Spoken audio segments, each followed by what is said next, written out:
In what I can only describe as grateful surprise, here I am welcoming you back to yet another episode of Generator, this podcast I have going on about creativity. This is episode 26, and at the time that this comes out, I'll be out at WPPI in Las Vegas. Now, WPPI is a huge portrait conference with photographers from all over the world. Hopefully, when I get back, I'll have a full episode of reviews and stuff I did from the show. That is, if I stay on schedule with my recording and editing and plan all my time correctly, which is why this episode is so timely and poignant. My guest this week is Kristen Lettini. Kristen is a business management consultant and the host of the Build Your Own Fairytale podcast. She helps simplify and streamline processes so that small business owners can do more of what they love. And who doesn't want more of that in their lives? She's so easy to talk to, and it's no wonder. She's a brilliant, brilliant woman. After a really long career in the world of science, Kristen shifted her focus and began helping others develop ways to make their businesses better. With her podcast, she's helping all these burgeoning solopreneurs build scalable and repeatable systems so they have more balance, more energy, and more success. She describes herself as a fairy godmother, and her magic wands are tools like 17 hats and Asana. Kristen is truly a systems and workflow guru, and for someone like me, she's a godsend. I love having order and systems and processes, but truth be told, I hate developing them. So we talk all about the importance of spending the time to create the systems that will inevitably make you more successful in whatever it is that you do. We talk about balance and personal lives and social media and 100 other things. I love talking to Kristen, and I know you'll love hearing from her. So with no better title than How to Build Your Own Fairytale, here's my guest, Kristen Lettini.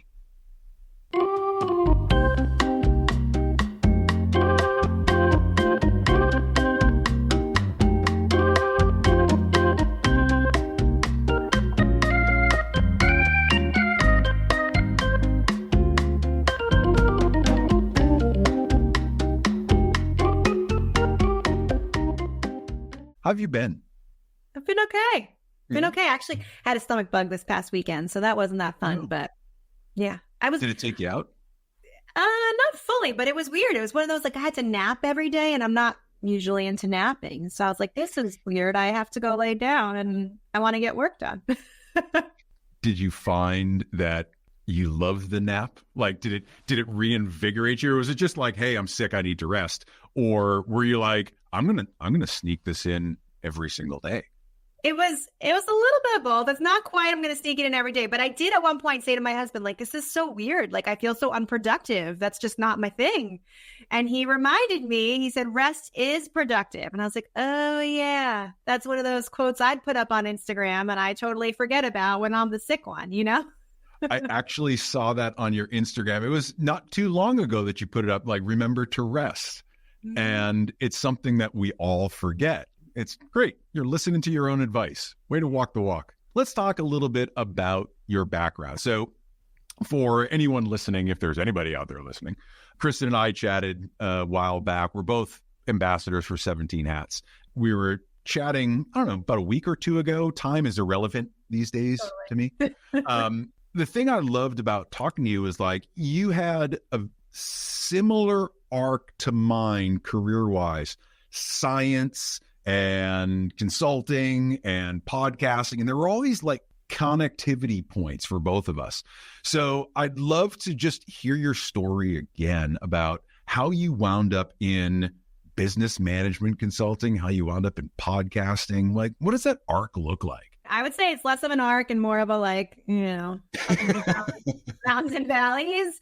But essentially, so after I majored in science in undergrad, I ended up working for a mom and pop pharmaceutical excipients distributor. It sounds very sophisticated, but I spent 3 years there before saying, you know what, I want to go back and get my MBA. I want to dig into the business side of things.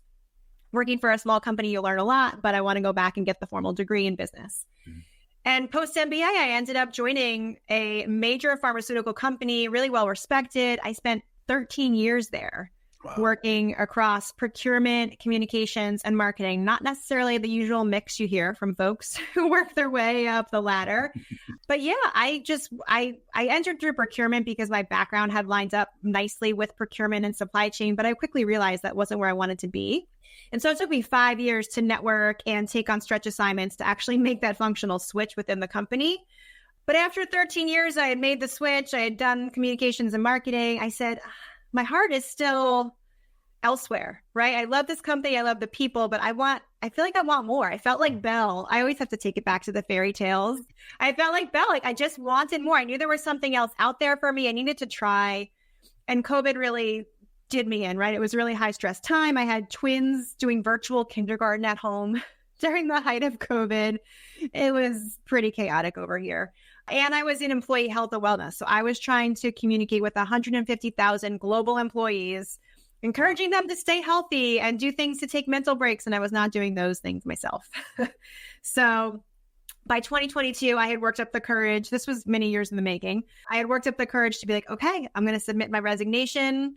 I gave plenty of weeks notice. I didn't want to leave anybody hanging. Also didn't want to get rid of my paycheck just yet. But eventually I took the leap. I had luckily the support of my husband who said, okay, I'll hold down the fort for a little bit. You go figure out what you want to do. And I had contributed my share for quite some time, same when he went through business school for 2 years and I was pregnant. So, I think it evened out. But yeah, I left in 2022 without a plan. I didn't know what my business would look like. I just knew I needed time and space to figure it out. Fortunately, I'd already started the podcast. So my podcast is Build Your Own Fairytale, but I didn't feel like I could really own where I wanted to go with it until I had left corporate myself. So when I left corporate, I changed the direction and I speak to women who have built their careers outside the traditional 9 to 5, which is what I wanted to do right when I left. So that was on the podcast side. And then on the business side, it took me almost a year to figure out, hey, I've always loved planning and organization and putting puzzles together. What if I helped other business owners sort of build systems for them? Like, I think that stuff's pretty cool. Most people don't, not most, many. But like, that's my talent. That's my passion. I can help someone else build their business while I'm building mine if I build a system for them. So that's sort of how I found 17 Hats. Yeah. And became an ambassador for them as well as Asana. I have so many questions. So we're going to get into a whole bunch of stuff. Thinking back first to the MBA, having connected with a lot of entrepreneurs that have gone to business school because they had an idea that they wanted to bring to fruition, or they came up with an idea in business school and started that. Was that a focus for you, or was it really just, I've been working, I want to solidify it, get the degree, and then be able to bring that back and level up, but kind of go back to the same field and doing what I was doing? Or did you come back and realize, wow, I want to completely change directions? So the mindset when I went for the MBA, I want to say unfortunately, but it all worked out for a reason, right? Yeah. I did not have the entrepreneurial or an idea in my head. It was just, hey, I really studied the science, and I only picked science for my undergrad because I liked it and I was pretty good at it. So I was like, yeah, people will think I'm smart, right? Like if I can get a degree in chemistry, like no one's going to doubt me in the academic department. Like, whoa, that's an accomplishment. That was literally my thought process as a however old you are, right? 20. So not the most career driven. Right. And so same thing with MBA. I thought, okay, well, if I go back, I know this opens doors. That was pretty much the extent of it. And it wasn't until I was really deep into corporate America that I was like, okay, this is how things work. You see a lot over the years at the company. And that's when I was like, well, I wonder if I could do this for myself. Like, sure. That's when I started listening to other podcasts and reading books. I'm like, oh, these people have done it. Why couldn't I? You start building that like curiosity of, I bet I could do it. I think I could do it. I have no idea what I would do it in, but I think I could do it. I saw this time and time again with Cisco systems where people would come in, they'd go to business school for a couple of years and then come back and realize Cisco wasn't for them. They wanted that energetic startup, right? They didn't want to be part of a big machine anymore, but now they had all this knowledge that they could take to a startup that they didn't have before. So it was kind of like really finishing out the toolkit. Now let's fast forward a little bit as you start to think podcast. You're definitely a systems person, right? We're kind of the same mindset. Did you find it was easy to identify that most people don't have systems or workflows. I know as a creative, I'm out of my mind, right? So there's legal pads everywhere. It's a system to me. I know where everything is. But if someone were to walk in, they'd put me in a straitjacket. And they say, there is no system here. So was it easy for you to identify, or was it just something, given your nature, you just started to look around and realize that everything could improve because of systems? And if not me, then who? I wish I could say it was a black and white, one or the other. I feel like it was more of, well, for example, right? When I left my job, I said I didn't have the plan. And so when I stopped working, I had all this free time, air quotes, and I just had the podcast, right? Mm-hmm. And so I remember sitting at my desk one of those first days thinking, what do I work on first? Do I work on Matt's episode? Do I work on this episode? What step am I, like, I was just feeling very frazzled. I'm like, how is this possible? I just left a really stressful, 8 to 5 pack day. And now I have all this time and I can't figure out what to do. Like, there's got to be a better way to figure this out. Right. So I didn't have a system other than my notepads. And so that's when I started Googling and watching some YouTube videos. That's when I found Asana. And I was like, oh, Asana is the system that I need. That helps organize all my to-do lists. I can put together a really nice plan and know what I need to do today, right? This is all I'll do today to make sure all my podcast episodes stay on track. So I sort of found it by need. And then once I found it, same thing with 17 Hats. I was working with a friend who was one of my early, unpaid clients of like, hey, can I poke around in your business? Let me help you. I'm looking for things to do and explore. And I was like, oh, I love this. This is like putting a puzzle together. Slowly but surely, I was like, oh, I love this stuff. People hate. People don't like this. People could really benefit from this just like I could. And they don't even know it. So now I'm at a point in my journey where how do I communicate and explain to fellow solopreneurs, entrepreneurs, small business owners, while these systems don't feel fun, right, to think about or dream up, maybe for you, there's people who really enjoy putting them together and they could greatly benefit your business and your sanity, right? They just save you so much time and effort. It wasn't a natural thing, I think was the short answer you were looking for. No, but I think you follow the path that a lot of us do. We're super energetic. We've got an idea. We want to get it out there, whatever it is, right? A photo studio, a consulting company, a tire shop. It doesn't matter. We've got the idea that we're passionate about. A lot of us run full steam into it and think, all right, I'm going to jump off this cliff. I'm going to build the wings as I go. There's an art and a science to that too, I suppose. But what I've seen over and over and over, especially on the creative side, or people that aren't necessarily inclined to think in terms of systems and workflows, it's real drudgery, but it's absolutely necessary. My introduction to Asana, which I love, by the way, was I was working for a magazine years ago, a digital magazine, and I was trying to be the COO and herd these cats. Everyone was in different places and we're trying to really build this company up. And we needed a platform in which we could do that. That was great collaboration. That was, asynchronous. We could have all our task lists and be accountable to each other, and found Asana and I loved it. So I'm going to dig into that because I haven't used it in a while and I want to know what you think about it. But the same thing for me when I started the studio was, I think I know what I'm doing, but I had no idea what I was doing. And so I tried a few different systems and wound up with 17 Hats. Again, this isn't like some big shill for 17 Hats, but it had everything that I needed to really start putting these systems in place. And the hardest part for me was, what do I do? Yeah. What do I in there, do? You can feel like, okay, now what? Well, it was like on a daily basis. All right, I'm going to start some workflows. I'm going to do automated emails. Well, what emails do I send? What is my workflow from the time I get out of my car to the end of the workday? What am I doing? And that for me was difficult to really think through and write out. But having done it once, I got the majority of the work done. Yeah. What do you see as some of the biggest stumbling blocks for people that are just starting out and have to think about, oh shit, where do I start? Where do you start? I feel like the hardest part, and back to full circle here, back to that rest is productive, like taking that time out to sit with and think about, what is my process? Like, what happens when a customer reaches out to me? Like, then what? Okay, you answer your email. Okay, and then what? You ask them a couple questions to clarify what they're really looking for. And then what? Like, when you start sitting with asking yourself the questions, okay, one, what actually happens right now? What's the process? And two, going back to question each of those steps, like, do you need to do it that way? Could you do it a different way? Could some magical system send an email for you? Would it really lose that much personal touch? The answer is probably no.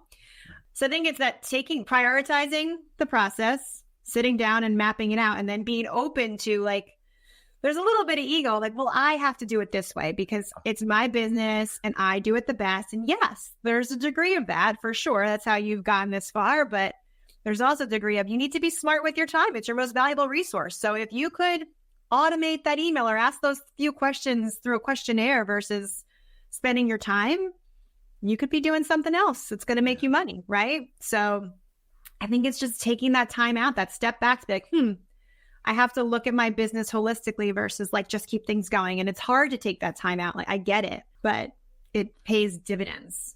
That's a big thing for solopreneurs, where they don't want to necessarily give up the control.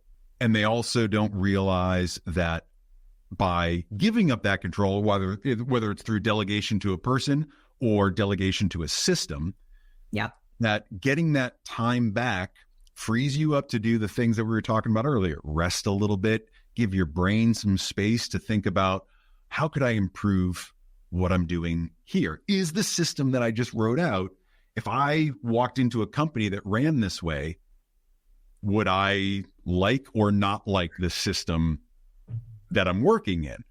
A lot of people just feel trapped by it. What are you seeing as, like, as people say, okay, ready to write out my systems, and they start doing this stuff, what is the psychological thing that we all have that is like the big obstacle to get over? I know for me, it's that personal touch. I love customer service. I love the experiential side of what I do. So for me, it was originally hard to automate customer service stuff because I felt like I was not giving that personal touch. Regardless of industry, where are people getting stuck as they write out these processes, or they look at them and think, I can't give up that part. I have to do that. I think they get caught up on like, well, I have to email them. Well, what are you really doing with that email? Are you just asking a question as to, do you want Saturday or Sunday? Or are you just trying to make that personal connection? Like, it's like a layer deeper of the email or whatever that step is. What are you really trying to accomplish? And I saw this the same in corporate America, right? I'd be in communications, an executive would say, we need a flashy video for this upcoming meeting. Well, what are you really trying to accomplish with that video? Okay, video is really cool, but what are you trying to accomplish? So it's the same thing. We all think we need one thing. We think we need to write the email. We think we need to send a checklist. But what do you actually? So it's hard. It's even sometimes I get caught up in it too. Like, what am I really trying to accomplish with this step? So it's hard, and it's really, I think the easiest way, the quickest way through is to bring in an outside brain, an outside consultant to think through it with you. So you can say, here's what I think my process is. Here's what I do. And an outside party can say, why are you doing it that way? Have you ever thought about this? And those are when you have those massive light bulb moments, more so than one of you can have on your own, right? The solopreneur is like so deep in it. It's hard to think about it differently. And the outside person doesn't know enough to just go in there and build it the way you want it. So it's a team process. And I think together, that's where you get the best results. And this is where I love what you do, because you've niched down primarily, and correct me if I'm wrong, but you've niched down to the solopreneur, the smaller businesses, female-owned businesses, right? Where people are kind of getting into a different phase of life or a different career, or they're just finally following their passion and they're getting things off the ground. They often need that second set of eyes. They're detached. You have no stake in their business, but you can look at it and say, oh yeah, no, it's very clear to me. You're wasting a ton of time right here. So let's dig into that. This is what I love about what you do, because we're so often scared to ask for that help or to be vulnerable enough to let someone into our company and see under the covers what's actually going on. Basically, when people start out with applications, they know they have to get their life in order, right? They've talked to you and they realize there are some gaps in the process that they have to start organizing. And we talk about Asana a little bit. Now, Asana can be the avatar for any collaboration software or project management software out there, but how does using a system like Asana or 17 Hats really start to impact the business? Is it giving them free time? Is it increased revenue? Where do you see these big impacts coming from utilizing systems? Yes. Okay. So, and yes, just to echo, it can be any system. Asana happens to be the one we know, the one that I use, I love, but yes, whatever system works for you. So like I just recently finished work with a client and built her workflows in 17 Hats. She literally said to me, she's like, oh my gosh, Kristen, it's amazing. I've saved so much time. And for her case, she now was collecting revenue upfront automatically through the workflow. So they weren't getting on her calendar until they paid. And she's like, I just like tripled my income because last week I had all these things booked, but no one paid, half them canceled. There goes all this loss for me. She goes, I looked like I was making a lot of money, but I wasn't because they all canceled.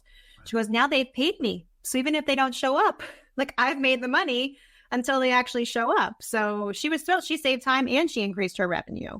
But yeah, I feel like most times my clients are coming to me, they get to a point where they've grown very scrappy, right? We all start out not trying to spend a lot of money, not trying to invest in systems. You're like, I'm just going to set up an email and people are going to call me. I can't blame them. That's what I did too, right? You're just getting started. You can't invest in these big things. But once they get to like, sometimes it's like 10 clients, it's, ooh, yeah, now I have, I'm laying in bed at night. I'm like, did I do this for this client? And you got little Post-its here and you're scribbling in notebooks here. I still do it. I still scribble things all over. Right. But when you finally get to that point, you're like, I can't. I'm just panicking over, I'm missing things. You're dropping the ball. That's when people are usually coming saying, okay, I get it. I need something. I don't know what I need, but I need help. This is not, my notebooks and Post-its are no longer working for me because I have successfully grown, which is a great problem.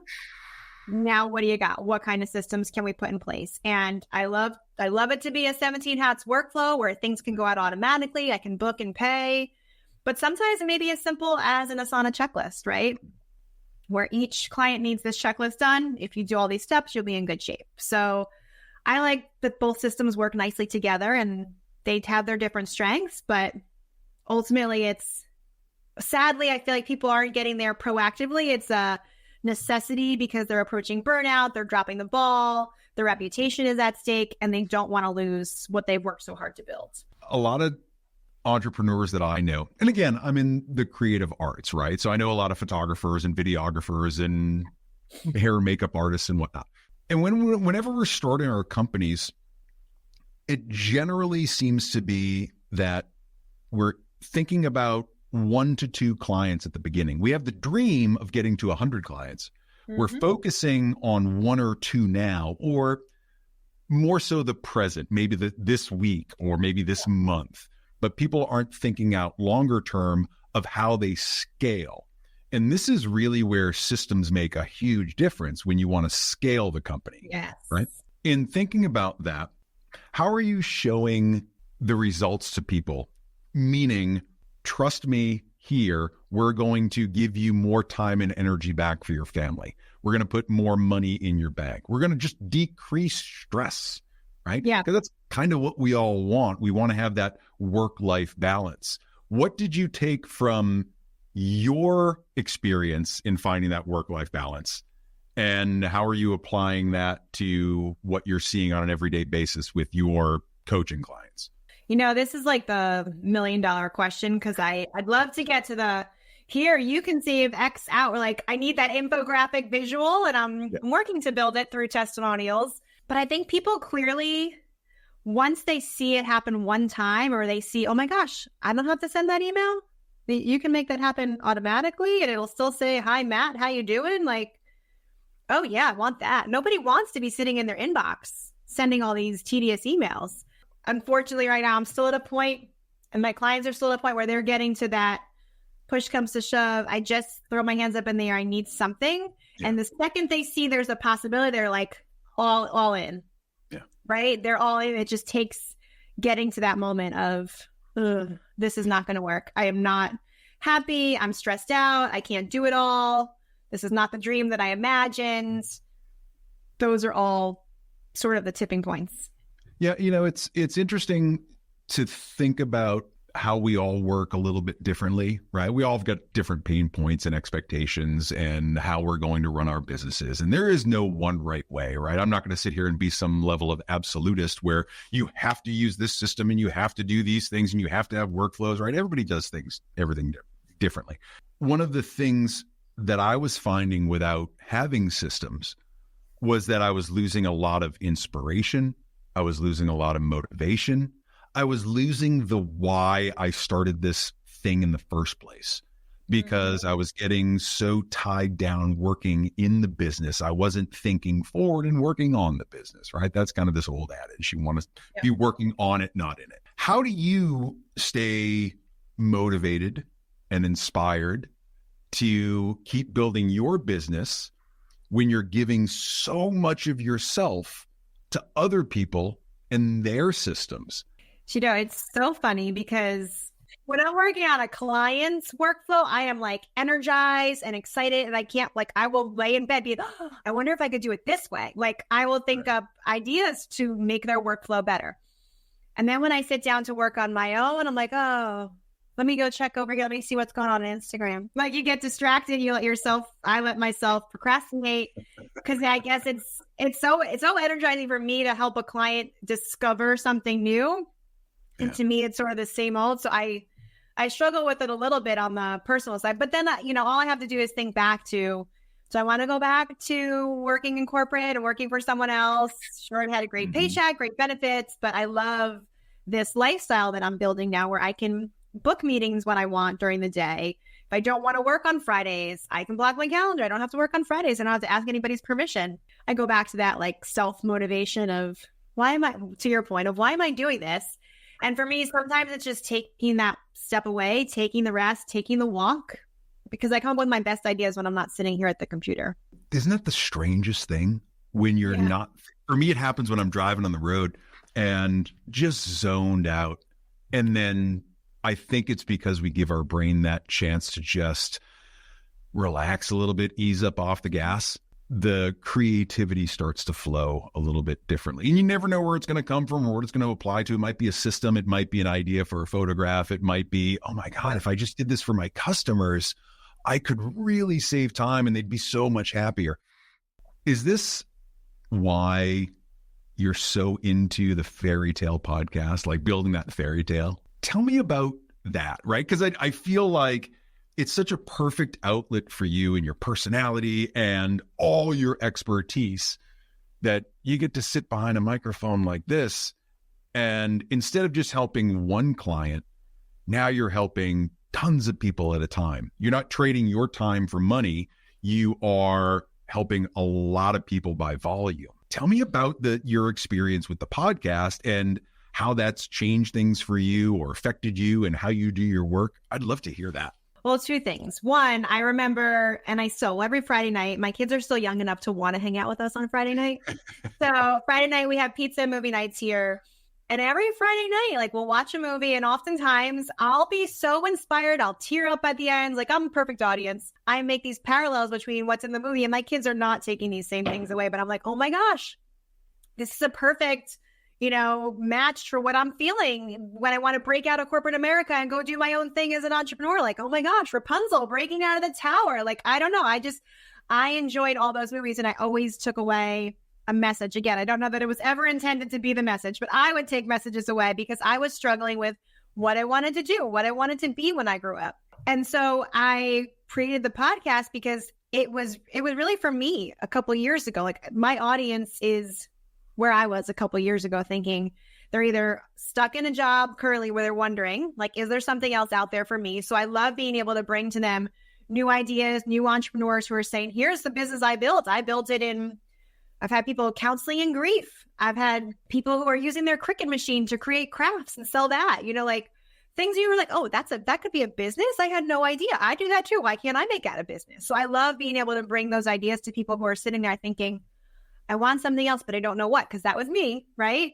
And here's an idea. And by the way, even if you have the idea, we all need to keep that inspiration going. And I love hearing, just constantly having these conversations of, oh, I wasn't thinking about something in photography, but that could totally relate to my business over here in this industry, right? Getting those new perspectives. So I'm energized by having those conversations and meeting these guests I publish every 2 weeks, but all the time.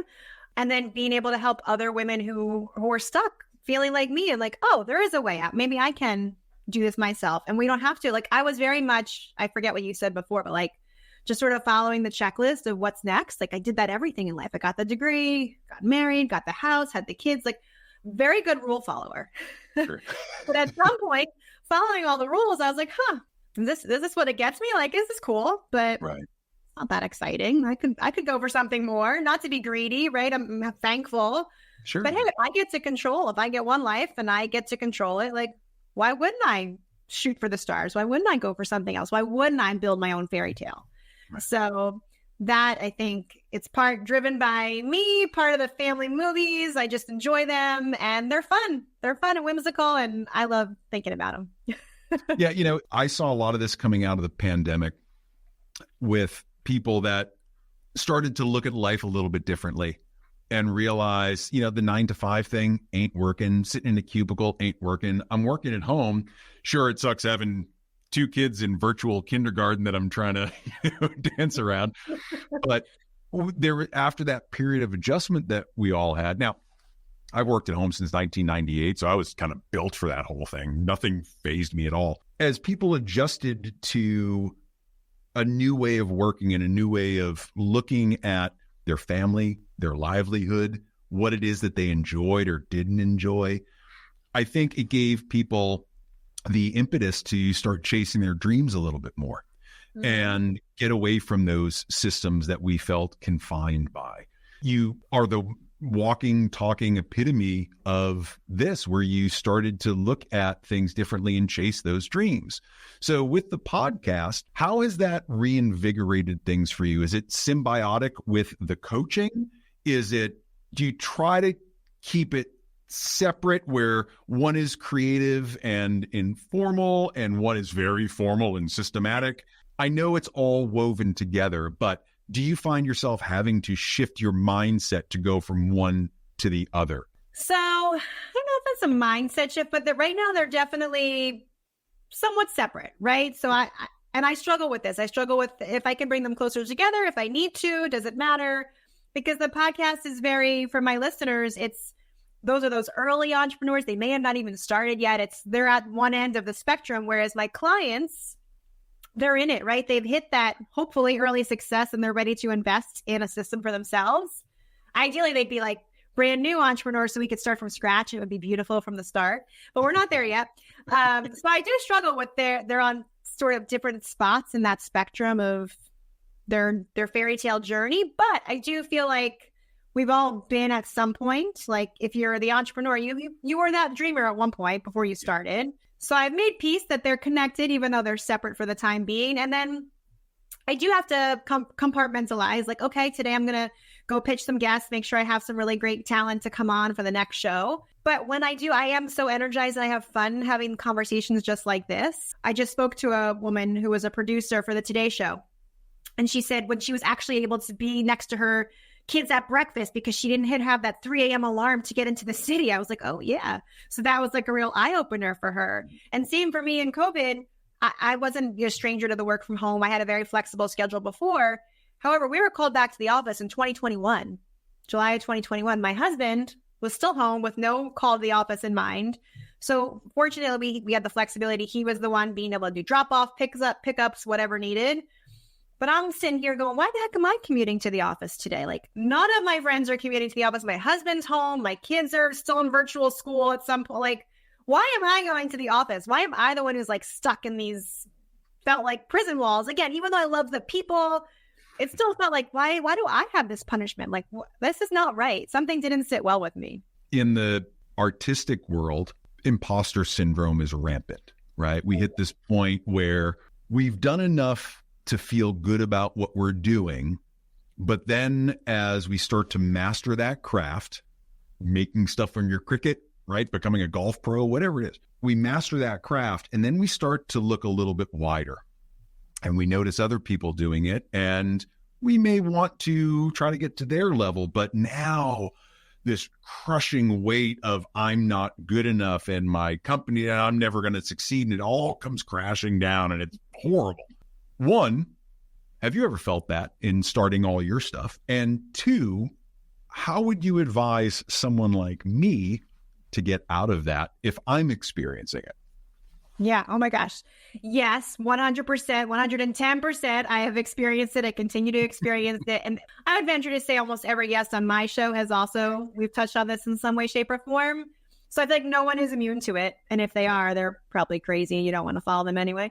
But I'm just trying to think too of some of the best advice that I've heard and I try to take for myself is the repetition, right? It's just like you go to the gym and you put in the reps and over time you can lift more.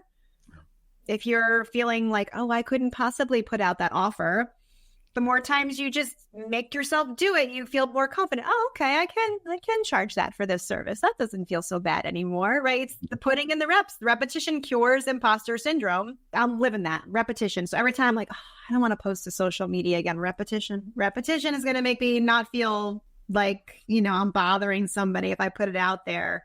Right. And I try to remind myself too, like if I'm putting out value, if this is something that would have helped me, why wouldn't I share it? That's my goal. I'm trying to share information that's going to help you realize, hey, this system could work for you. Here's how you do something in this system. And if that helps you, amazing. And speaking of social, like your IG aesthetic is just off the charts. Like it's so well curated. Your brand colors are there. Like just everything about your web pages and your social. You've put so much thought and effort into crafting your brand. And I love that light blue green. I don't know what Pantone color it is. It's so calming. Was that an intentional choice to make people feel a little bit more comfortable, serene, because this can be a world that is so chaotic and intemperate and just all over the place when we're starting a business? Wow. Well, first of all, thank you, because, social media is one of those places I 100% have that imposter syndrome of like, I couldn't possibly, I'll just record it. Like, I'll just do it and see what happens. So thank you, because I do not feel like any sort of expert in that realm. But the branding and color, no, it was just, I like the teal and the pink. They feel fairy tale-esque. They feel whimsical to me. Yeah. I thought they looked clean and bright and fun. Mm-hmm. I never went with calming, but I like it. A lot of folks want to just jump right into the doing rather than stepping back and thinking. And I ask you that question, one, because I just didn't know if that was part of your brand creation as you were thinking through all this, because I'm assuming on your system checklist somewhere, it was, all right, build the website, build the IG, put social media content out.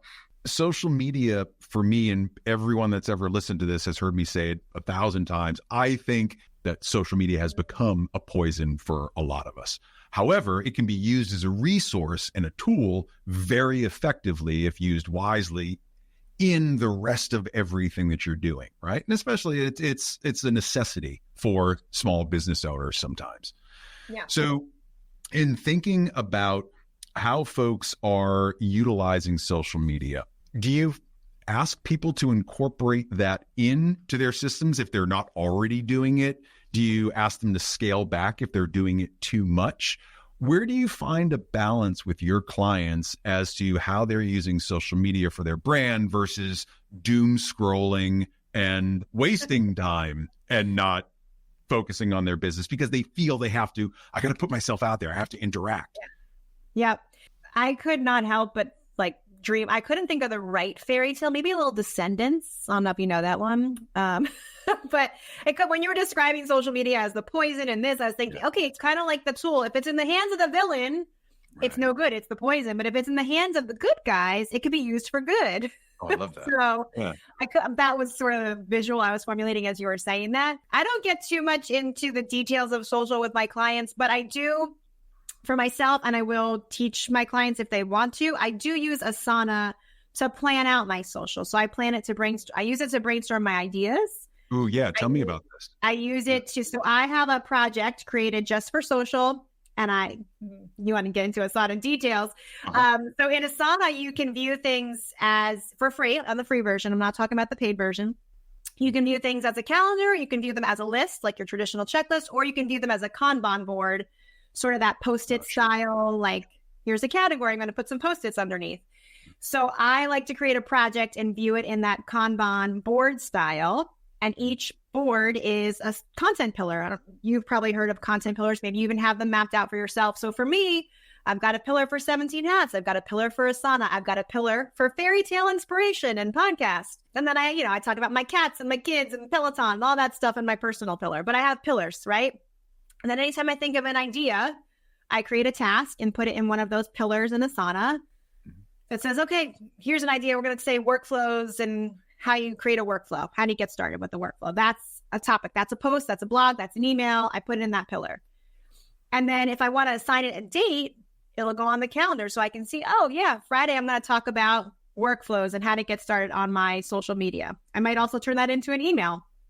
And I use it as a way for content planning, because if I have an idea, there's a place to put it. I know people use notes and things on their apps or phones. Sure. But in this case, I like it's all together. It's in one spot. My brainstorm is the same place as my content planning. It's the same place as my podcast editorial calendar. Like everything I'm planning is its own project. And then I can zoom out with the My Tasks button in Asana and see how it all comes together. So for me, I like the ability to zoom in. Okay, we're talking social media right now, but then I can zoom out and see, here's everything going on in my business.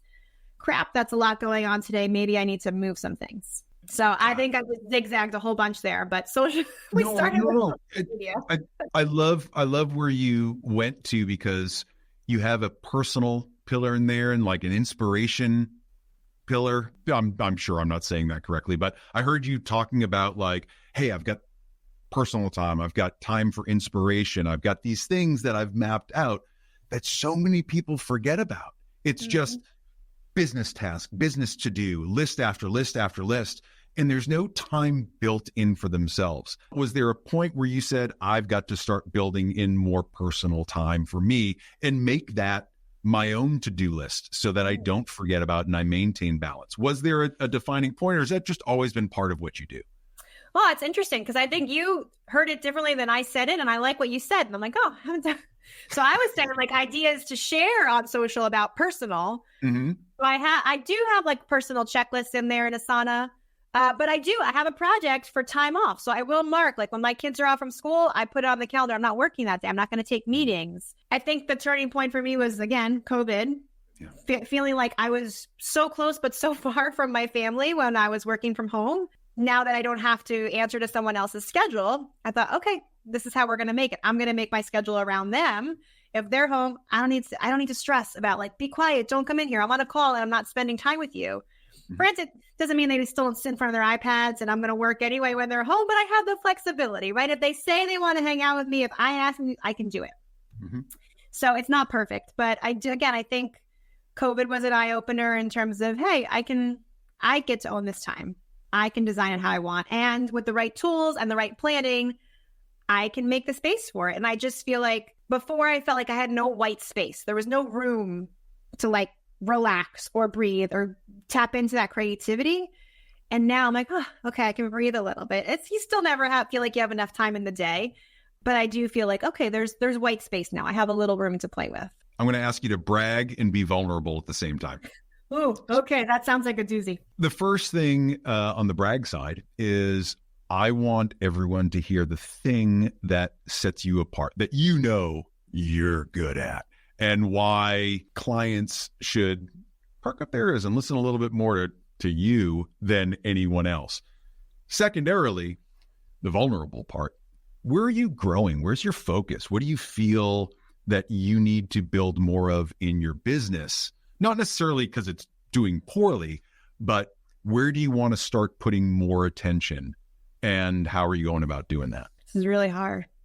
So if I'm really bragging, I feel like I treat my clients' business as my own. Like one of my first and best customers, she's still with me. I will often be like, we got a sale. And she's like, I love when you say we. Yeah. Not your sale, but I love when she doesn't say that. But she's like, I love when you say we, because her sale is my sale. Like, yes, we got a sale. We got a new client. We got this. So I literally, like I said, I will lay in bed thinking about what I can do for this client to make this work and make it work really well. And I think my background in corporate marketing communications, like I'm always thinking about that ultimate client experience, because I know that getting 3 emails in a row from somebody is going to be annoying. So how do I get them to get what they need to know when they need to know it, and as clear as possible? Like, I'm going to wordsmith the heck out of that email. I'm going to trim it down. I'm going to make sure it happens at the right time. So I feel like it's my experience combined with the caring with their business is my business. I don't know that other people care as much as I care. So I think that's my brag. And then the what am I growing on is definitely the marketing and the pitching and just explaining what I do. What is the magic that I'll bring? Because I know it and my clients know it when we're in it. But I have a hard time, especially getting on social media, being like, hey, I'm so great. Come over here. This is what you need, right? I think we all struggle a little bit with that. So it's definitely something I'm always thinking about is how do I, and even as a communications background, I'm like, how do I communicate? This is what they need. This can help them how, and I'm the person to do it. So it's an area I'll forever be growing is how do I share that message? Well, I think it comes down to, and what I've heard throughout this entire conversation has been, you have this relentless attention to what the customer needs. That's different from a relentless desire to succeed for myself. It's putting others ahead of yourself. When you're using we, it is that wonderful partnership where someone feels they are truly partnered with you rather than just, this is somebody that's helping me do a thing. Yeah. We're in this together. And it's a different way of looking at it, right? And it shows that there's been a lot of thought, empathy, and listening and service included in everything that you do. Did you ever read Unreasonable Hospitality by Will Guidara? So Will Guidara, he was a restaurateur, 11 Madison Park in New York, one of the best restaurants in the world. And the entire book is based on him wanting to go above and beyond for his customers over and over and over. It's a fascinating book. And I think, the lessons in it are all written around the food industry, but from a customer service perspective, it's fascinating to watch all the little efficiencies and ways that you can do something better, no matter how long they've been done. And I think that's where your coaching helps so many people. Now, I haven't interviewed all your clients, but when I think about your background and the conversations that we've had previously, there's such a focus, a selfless focus on truly helping people because you were there once. And you're trying to help people shortcut past some of the trials and tribulations in the early stages. Would that be a correct assumption? I mean, is there that level of focus for you? Yes, I love, and I go back to the musicals. I was High School Musical. We're all in this together as you're saying it. I'm like, yes, singing it. And the other thing I wanted to add too is that when I go in, I'm not coming in with the solution. Like I need to hear from you, like we said about the process and what you need, because I don't want to just prescribe like, here it is, here's the answer, because it may not work for you, right? Every business is different. And I literally just had a client call right before this call, and she was interested in coming over to 17 Hats. And I'm like, great, referral code, let's go. I love 17 Hats, I'll set you up.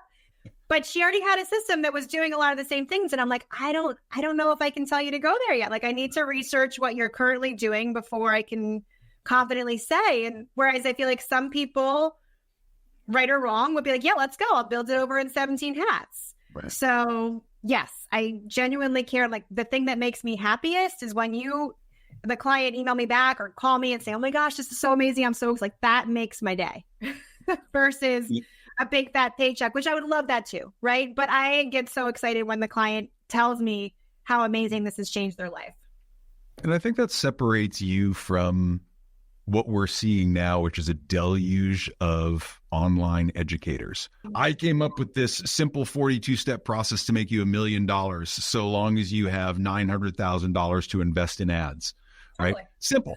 There's so much, I call it carpet bagging, right? You've got all these educators out there that have a solution to everything. You just need my system, rather than doing what a true consultant like you does, which is listen first, develop a solution based on experience and proven techniques, and then applying that to the client's needs, rather than just saying, buy this, I'm going to force you into it. I don't care if it works for you or not. Give me the money, and then I'll give you the secrets.